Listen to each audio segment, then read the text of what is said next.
नमस्कार, मैं Pankaj Kumar, assistant professor history, DAV PG college Siwan. आज आप लोग को मनसब व्यवस्था या मनसबदारी व्यवस्था, जिसे अंग्रेजी में मनसब सिस्टम और मनसबदारी सिस्टम कहते हैं, के बारे में बताऊंगा। मनसबदारी व्यवस्था मुगलों की सैन्य व्यवस्था का आधारभूत स्तंभ थी। इस व्यवस्था का मुख्य आधार दशमलव प्रणाली थी। इस व्यवस्था को संगठित करने का श्रेय अकबर को जाता है। इस व्यवस्था से अमीर, सेना और नौकरशाही को एक सूत्र में संगठित कर दिया गया। मनसब व्यवस्था के निम्न उद्देश्य थे। पहला, मुगल साम्राज्य का सैन्य सुदृढ़ीकरण करना। दूसरा, मुगल अभिजात वर्ग का राज्य प्रशासन में सम्मिलित कर उन्हें राज्य का अंग बनाना। तीसरा, इस व्यवस्था द्वारा उनकी वफादारी सुनिश्चित करना। चौथा, मुगल साम्राज्य की सिविल एवं सैन्य सेवाओं का संचालन उसी के द्वारा करवाना। पांचवा, नौकरशाही व्यवस्था में दक्षता हासिल करना। विशेषताएं। मनसबदारी व्यवस्था की निम्न विशेषताएं हैं। मूल रूप से यह मध्य एशियाई एक स्तरीय व्यवस्था थी, जिसके अंतर्गत अधिकारियों को दशमलव प्रणाली के अनुसार पद प्रदान किए जाते थे। न्यूनतम मनसब का अंक 10 था और अधिकतम 10,000, परंतु सामान्यतः नियुक्तियां 5,000 के मनसब की ही की जाती थीं। इसके ऊपर के मनसब प्रमुख व्यक्तियों को दिए जाते थे। अकबर के समय केवल 2 व्यक्ति, मिर्जा अजीज कोका और मान सिंह, 7,000 के मनसबदार थे। इस व्यवस्था के अंतर्गत मनसबदारों की नियुक्ति, पदोन्नति एवं उनका नियंत्रण सम्राट द्वारा प्रत्यक्ष रूप से किया जाता था। यह व्यवस्था वंशानुगत नहीं थी तथा सम्राट को इसके अधिकारों एवं सीमाओं में परिवर्तन करने का अधिकार था। यह व्यवस्था उन लोगों के लिए थी जो अपने व्यक्तिगत गुणों एवं साम्राज्य के प्रति निष्ठा के आधार पर मनसब प्राप्त कर सकते थे। मनसब से मुगल प्रशासनिक सेवा अनुक्रम में किसी व्यक्ति या अमीर की स्थिति का बोध होता था। किसी व्यक्ति को दिए गए मनसब से शाही पदानुक्रम व्यवस्था में उसका स्थान एवं वेतन निर्धारित होते थे। इससे यह भी तय होता था कि किस मनसबदार को राज्य की सेना के लिए कितने सशस्त्र परिचय रखने थे। मनसबदार जो किसी भी प्रशासनिक या सैनिक पद पर था को बादशाह की सेवा में दरबार में रखा जा सकता था। वेतन नगद दिया जा सकता था, लेकिन आमतौर पर नगद के बदले जागीर बख्शी जाती थी। जागीर देने का अर्थ था नागरिक क्षेत्र से राज्य को प्राप्त सभी देयों की वसूली का अधिकार। प्रदान किए जाने वाले मनसब सामान्यतः 10 से 5,000 तक होते थे। सैद्धांतिक रूप से उनकी कुल 66 कोटियां थी। हालांकि व्यवहारिक में 33 ही अस्तित्व में थी। 100 इकाई तक के मनसब 10 के गुणनफलों के अनुसार दिए जाते थे। उसके बाद 50 तथा 100 के गुणनफलों के अनुसार दिए जाते थे। वैसे तो मनसबदार का प्रयोग सभी मनसबदारों के लिए होता था, लेकिन लोक व्यवहार में 10 से 500 तक का मनसब धारण करने वाला मनसबदार कहलाता था तथा 500 से 2500 तक का मनसब धारण करने वाला अमीर कहलाता था तथा 2500 से ऊपर मनसब धारण करने वाला अमीर उम्दा कहा जाता था। मनसबों का इस तरह संख्यात्मक वर्गीकरण एक नियमित सोपान व्यवस्था में संयोजित कर देने का श्रेय अकबर को दिया जाता है।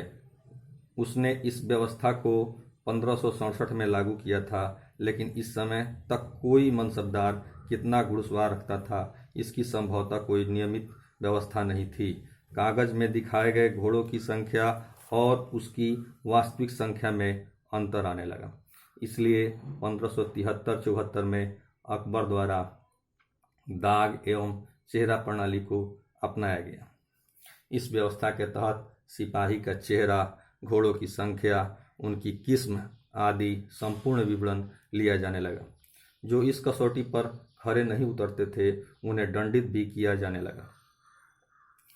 अकबर द्वारा 1595-96 में जात एवं सवार के दोहरे दर्जे लागू करने की नीति की इसी पृष्ठभूमि के तहत समझा जाना चाहिए।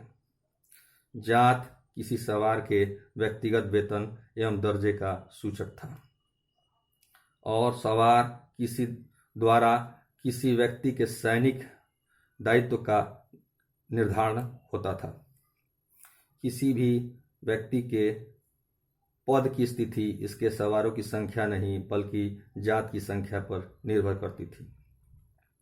जात दर्जे से यह भी मालूम पड़ता था कि किसी मनसबदार को कितने घोड़े, कितने हाथी एवं कितनी गाड़ियां रखनी होती थी। सवार मनसब की संख्या किसी भी हालत में जात से अधिक नहीं हो सकती थी। जात और सवार के आधार पर मनसबदारों की 3 कोटियों में बांटा गया। प्रथम कोटि में वे मनसबदार थे जिनका जात एवं सवार पद बराबर, जैसे 5000 जात और 5000 सवार था। दूसरी कोटि में वे मनसबदार थे जिनका सवार पद जात से आधा या आधे से अधिक था, जैसे 5000 जात और 3000 सवार। एवं तीसरी कोटि में वे मनसबदार थे जो अपने जात के आधे से कम सवार रखते थे, जैसे 5000 जात और 2000 सवार। मनसबदार को जो जागीर दी जाती थी वह उसके जात वेतन एवं सवार दर्जे पर आधारित वेतन के जोड़ के बराबर होती थी।